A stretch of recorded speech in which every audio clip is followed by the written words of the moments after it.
This is part 2 of a 3-part series.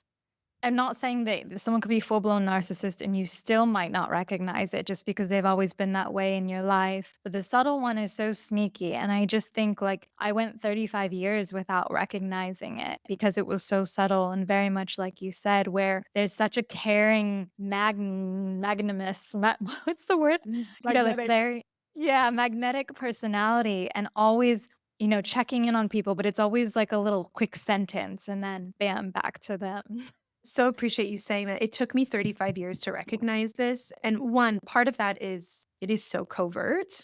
And no one with these traits generally is all bad, right? There's good qualities, you have good memories, good experiences.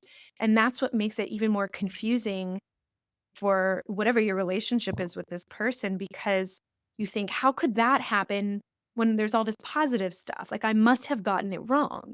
Dual image that makes us gaslight ourselves, as well as like if you've actually been gaslit or dismissed and chronically invalidated by that person. But more than anything, if these are parents or siblings, anyone that you have a super, super close connection with, it's incredibly difficult for us to be able to see these dynamics when we're so up close, and especially if we need to be in connection with them. That's the case for all of us as children, if these are our parents we're talking about. We need our parents and we need for our own sense of safety to see them as good.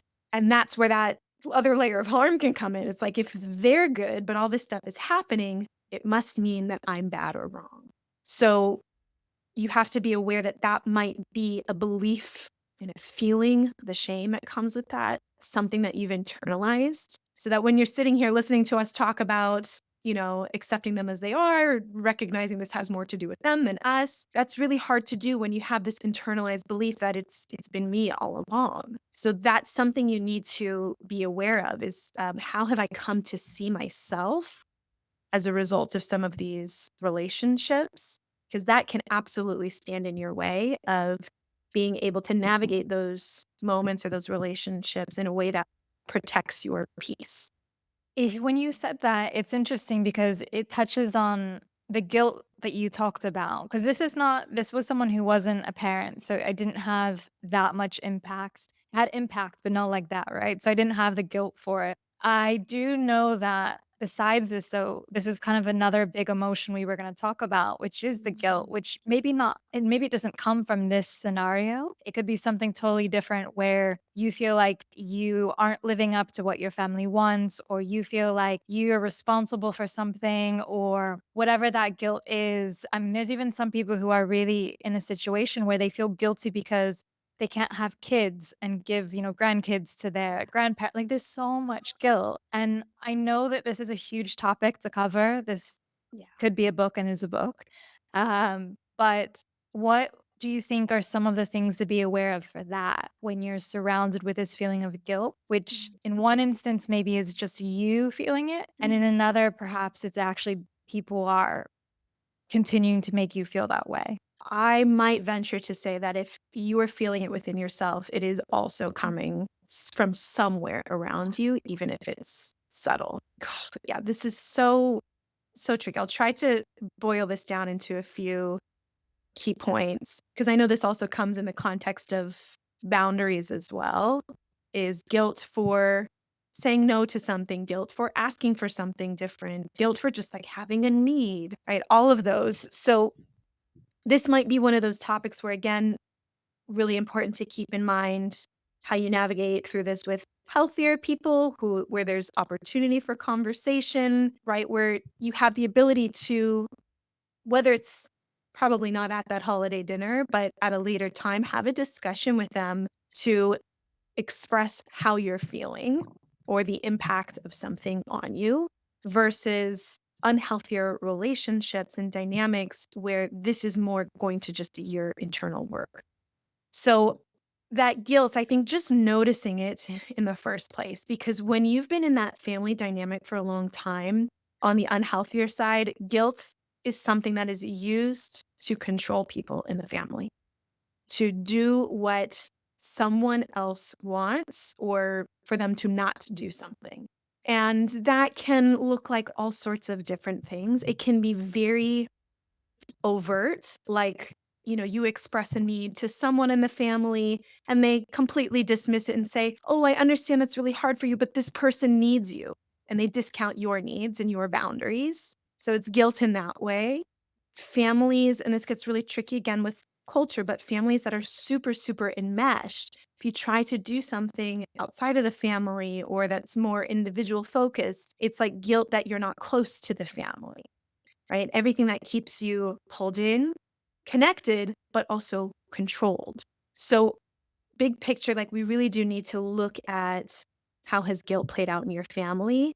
Is that something that is really only directed to certain folks in the family, right? Like more of the scapegoat or the invisible child in the family versus the golden child. Looking at how that looks in your family so that you can start to understand when that shows up for you in the moment, what is it related to?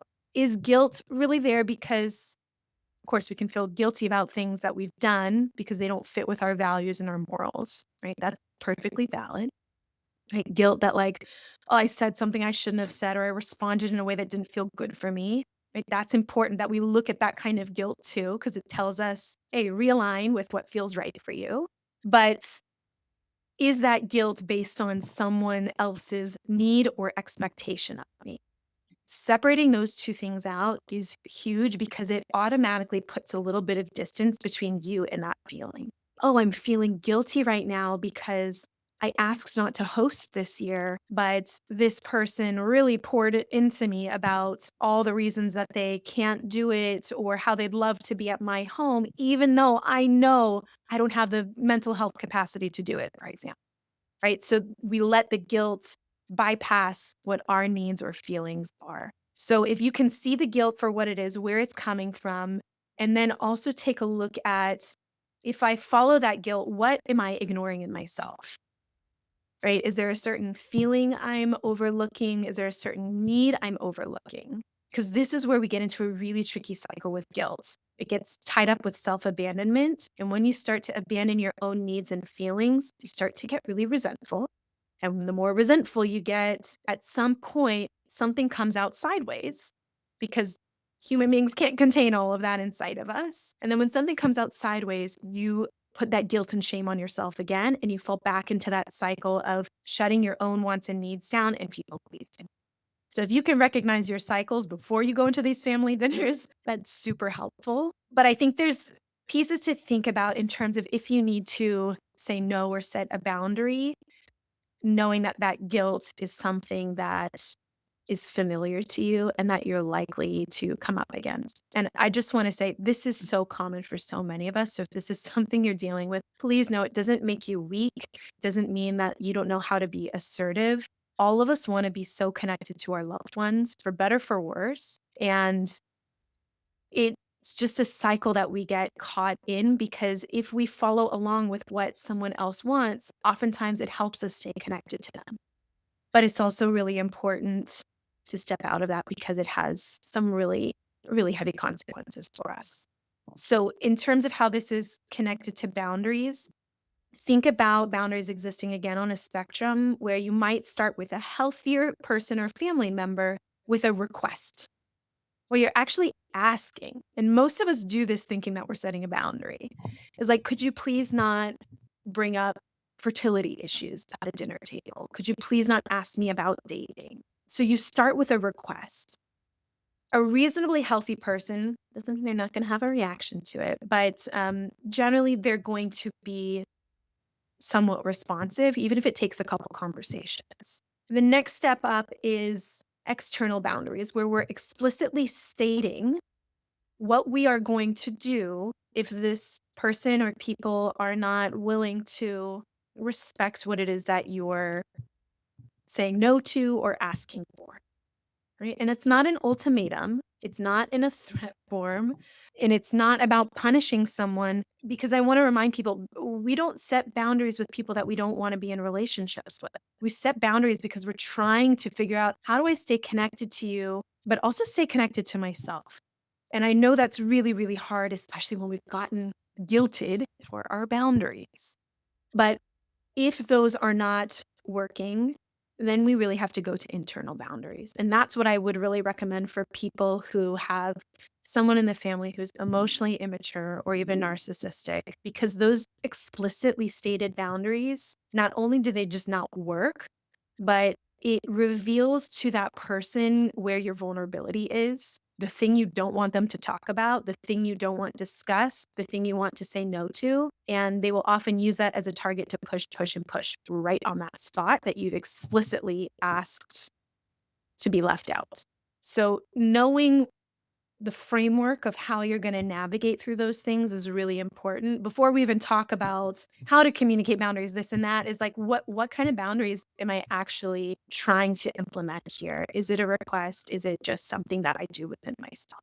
I think that I was gonna ask you about the spectrum of it because I think it's a really helpful way to illustrate how do you approach the same need or issue, but with a different kind of person. And it's not gonna work the same with everyone, from the person who's more narcissistic to the person who really is like open and aware and maybe doesn't realize what they're doing, or they realize it, but they don't realize how much or the frequency or whatever it is. They're so wrapped up in their own world that it doesn't occur to them. And I think for one of the kinds of people that you mentioned, that's really common, especially when you're in a family that's very enmeshed and culturally that way, where there isn't this, it's so much about the collective, it's not about the individual. And there, the guilt, I think a lot of times they don't know. I mean, not everyone, but a lot of times they don't Mhm. even realize like what they're putting on you. And even small things, like you said, where you want to go do an activity that's different. And then it's, well, why don't you want to be with everyone or,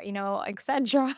It's like there's so many levels. And I appreciate you mentioning the boundaries too here because I never really thought about how the guilt and boundaries are connected. I love that you brought up or, like, circle back to this piece about culture, because it is so important that when you're listening to all this, you figuring out not just works for you, but what also kind of fits culturally for you and your family. And this is not about like kowtowing to anyone necessarily, but when you think about what are your values within your culture, right? So much of it is around respecting elders and the collective and the family being together, certain rituals and traditions. So, for example, something you might think about if you're not doing internal boundaries, being really explicit about the gratitude you have for the parts of whatever holiday or tradition you're participating in or who did what, or framing your boundary as a way for you to stay connected to them. So rather than it being about, I need this, so therefore I have to do this, it's about, I need to go do this, or this would help me so that I can, spend 5 hours with the family for dinner because I really can't wait to make this food with you and sit and talk or whatever it might be. So that connection piece and like couching it in terms of how that boundary not just helps me as an individual, but helps us as a collective, like move forward with the values that we all hold is really important if that's available to you. I know that's not always the case. And you're so right. Like there are some cultures, religions, communities where guilt, knowingly or unknowingly, is used. But that is also where, and I'm sure we'll talk about this later, but like our inner work, especially our inner child work, comes in to validate that it doesn't make you a bad person to have your own wants and needs. And again, we're not talking about someone who's totally selfish and doesn't care about anyone else. That's an extreme. That's not what we're talking about here. We're talking about this delicate balance that all of us are often trying to strike between being connected to the people we love while still taking care of ourselves and listening to ourselves about what we need, what's good for our mental health, even our own families. And over time, it's about showing yourself, because telling yourself is one thing, but showing yourself through all this work is different. That what I want and need is important too. And it doesn't make me a bad person if I say no to stuff. It's one of those things where the manipulation is a separate thing. We would definitely have to go into that too, because I think that that's another thing that comes up a lot for people. For the guilt aspect, I love the way that you reframe that though. I think that's a really helpful way. Even if you come from a culture that isn't as collective, but just even if you're talking to your partner or individual, whoever, like saying, I need this so that we can do this, it definitely is a nice way to show that It's not that I'm just separating from you, it's that this is gonna allow me to be more present, it's gonna allow me to have a deeper connection, and I think that's a really beautiful way of saying it, which requires some intentionality because it's not the immediate natural way you would think to speak, right? Usually it's like, "I just need to get away, I just need to do this." Yes. Yeah, it's not Um, coming from a reactive place. yeah, and that goes back to what you said before where being cognizant of what are the certain areas maybe in your inner healing that you are sensitive to, that people can touch on, that will make you respond that way. And I think this is where, if we can talk a bit about what you had just started of the self worth side and the Mm. healing we need to do, because I think a lot of things that come up too is we feel inadequate a lot of times in these family gatherings for whatever reason. Yeah, it's like you walk into these family gatherings in your adult body and you're like, "Look at me, I'm an adult." And, you might even have your own family and figure out how you've made other humans survive. But the second somebody says something to you that hits on one of those soft spots, like you become a teenager or a little kid again, and it's all just right there. And it's so easy for us to like lose our skills, all the things that we've been taught how to do in those moments because the emotions can flood us so intensely. And that doesn't mean that you've done anything wrong, you're not working hard enough. It's just the sheer nature of the vulnerability that we have, not just with those wounds, but the people that maybe are responsible or participated in those patterns that created some of those wounds for us. So I would say even before you go into these family events, before you're in those moments where your self-worth comes into question, is know what your triggers are.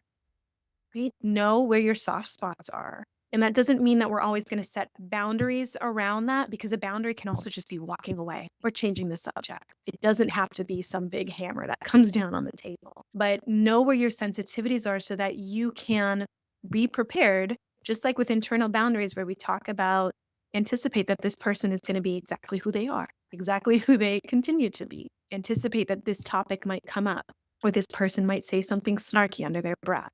So, if you can have a sense of that ahead of time, it one will knock you off your feet less, but you might even be able to prepare for it a bit more and have a plan of things that you want to remind yourself of how you want to take care of yourself.